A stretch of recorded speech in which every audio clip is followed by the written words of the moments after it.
யாராக இருந்தாலும் மனிதன் மட்டும் இல்ல, ஓர் உயிர் முதல் 6 உயிர் வரை இருக்கக்கூடிய எந்த ஒரு உயிரினமும் போதும் என்று சொல்லுகின்ற ஒரே இடம் எது என்று கேட்டீர்களேயானால் உணவு தாங்க, சாப்பாடு தான். சாப்பிட்டுட்டு தான் நம்ம சொல்லுவோம், இனி ஒரு சொட்டு கூட உள்ள போகாது, போதும் அப்படின்னு மனிதன் சொல்லுகின்ற ஒரே இடம் உணவு தான்.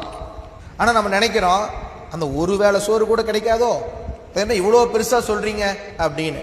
ஆனா யோசிச்சு பாருங்க, நீங்க எல்லாரும் நிறைய செய்தித்தாள்கள் பார்ப்பீங்க, நியூஸ் சேனல்லாம் நீங்க நிறைய இருக்குது. அந்த ஒரு வேளை உணவு கூட கிடைக்காம இன்னைக்கும் எத்தனையோ லட்சக்கணக்கானோர் வாடிக்கொண்டிருக்கிறார்கள் என்பதுதான் சத்தியமான உண்மை.